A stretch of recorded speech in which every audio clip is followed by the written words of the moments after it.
la puerta abierta a 2 recortes este año. Hola Susana, ahora creo que sí, ¿verdad? Hombre, mira que os gusta hacerme sufrir, ¿eh? Mira que os gusta. Yo creo que os gusta ahí ver Se el pasa pico mal de también aquí, colesterol. ¿eh? No, sí, ya me Aquí imagino. también se pasa Oye, mal cuando no funciona. Mercado, ¿cómo ves el arranque de hoy en la bolsa? ¿Qué frentes tienes abiertos? Frentes entre los comentarios que ahora explicabais un poquito de Powell, el tema geopolítico ostras, que evidentemente pues hay que mirarlo de reojo, una potencial subida de petróleo, lo que pueda afectar, mira, por ejemplo, lo que está pasando con aerolíneas, etcétera, etcétera. Sí que tenemos ahora un poquito una temporada huérfanos de resultados empresariales. Yo creo que ya con ganas que vuelvan a empezar para intentar evitar pues otros riesgos que no gustan, que se nos escapan un poquito a los analistas, pero que evidentemente pueden afectar a las compañías, pueden afectar a las carteras. El dólar, otro de los puntos que estamos aquí preocupados, porque bueno, nuestras carteras tienen bastante en dólares y ese 1,15, a ver si lo aguanta y podemos ver otra vez niveles más fuertes del dólar. El dólar, ¿cuánto más puede bajar en el corto plazo? ¿Y a qué tipo de compañías, sectores está afectando esa debilidad, tanto a uno como a otro lado del Atlántico? Claro, a ver, al final a los inversores nos afecta por cualquier activo que tengamos en dólares si no lo hemos protegido o si no hemos querido asumir el riesgo de cobertura. Ese es el primer impacto. Después afecta más a los importadores, que además, claro, al final lo que busca Trump, lo único que ha conseguido es esa debilidad del dólar porque al importador le sale más caro y por lo tanto ya intenta comprar dentro. En cambio, a los exportadores americanos sí que les beneficia porque nos está comprando, nos está vendiendo más barato. Por lo tanto, evidentemente Estados Unidos tiene una parte exportadora importante, pero más importadora. De hecho, de ahí viene todo el conflicto porque tiene un déficit comercial importante, sobre todo versus China, versus Alemania, o algunos otros países más de Asia, del sudeste asiático. Por lo tanto, realmente a corto plazo les perjudica. Yo creo que en cuanto haya cierta tranquilidad en el mercado de bonos y Estados Unidos vuelva a parecer un país serio, de ese 1,15 parece que le va a costar pasar y ver niveles de 1,06, 1,05 son más normales. Ujú. En cuanto a valores, sectores concretos, oye, veo caídas en el sector autos, un Mercedes, un BMW. Cuéntame qué está pasando. A ver, el sector autos es un sector castigado sobre castigo.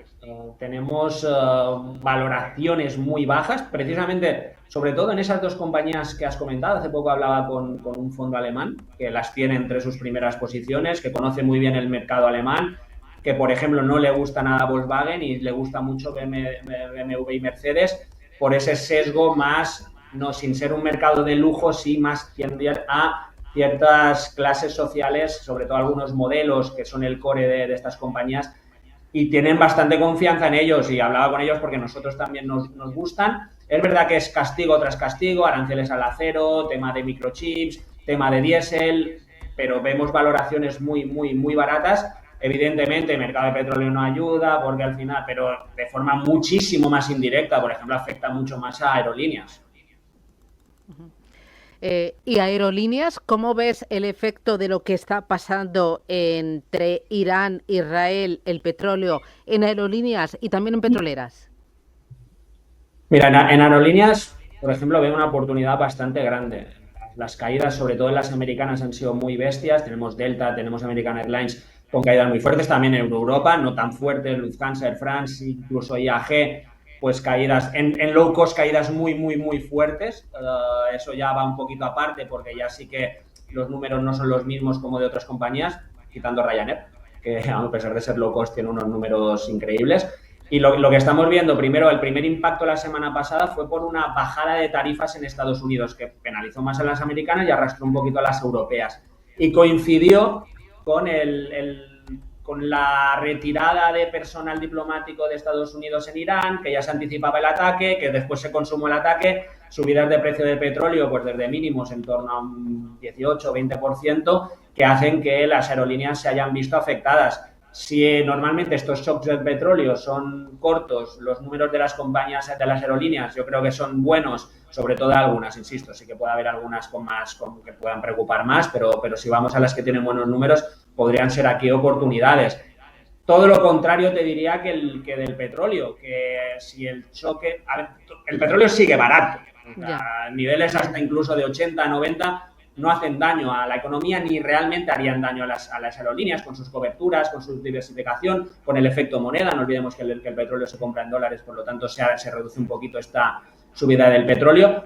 Aquí sí que no veo tantas oportunidades, sí que hemos visto subidas, vemos oportunidades más en algunas concretas, más hacia petróleo renovable, etcétera, etcétera, que no van correlacionadas con el petróleo, porque a la mínima que se tranquilice esto, incluso a la mínima que el mercado vea que estos niveles del petróleo todavía no son bollantes, pues no creo que haya subidas importantes. Oye, a no ser que veamos un cierre al estrecho de Hormuz y problemas más graves que provoquen cuellos de botella, entonces sí que aquí veríamos subidas importantes del petróleo que nos haría cambiar un poquito la dimensión de todo.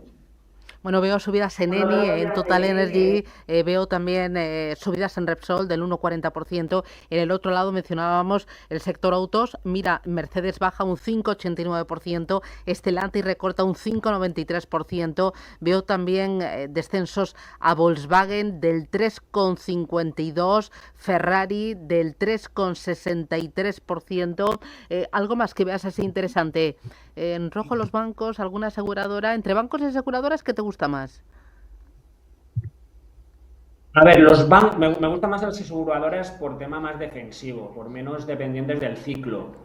No creo que veamos un ciclo negativo, no creo que veamos una crisis, no seguimos con aterrizaje suave, aterrizaje fuerte. Y los bancos han hecho muy bien los deberes, han copiado un poquito a los americanos y la bajada del Euribor tan bestia pues está afectando poco porque han buscado más operaciones corporativas, porque han buscado más M&A, porque han comisionado más. Al final lo que estamos pagando de más a los clientes, pues el banco, eso se está protegiendo de esa bajada tan fuerte del Euribor, y aún con esta bajada, que evidentemente no volveremos a ver un Euribor en negativo, esperemos, durante muchos años, si lo volvemos alguna vez en la historia, pues están manteniendo márgenes. Aún así, las aseguradoras me parecen un sector, al ser más defensivo, menos dependiente del ciclo, menos dependiente de la bajada del Euribor, que se parece que ya pues estará por frenarse, no creo que tenga mucho más recorrido, pero tanto uno como otro no me disgustan, creo que tienen que formar parte de las carteras sin volvernos locos, pero a pesar de toda la subida que han tenido la banca europea, no veo que cotice a ratios caros, ni mucho menos a pesar de las subidas. Muy bien. Pues Luis García Langa, oye, un placer charlar contigo. Cuídate, que tengas buen día, buen negocio y ya por el jueves. Un abrazo. Muchísimas gracias igualmente. Hasta luego. Gracias, adiós.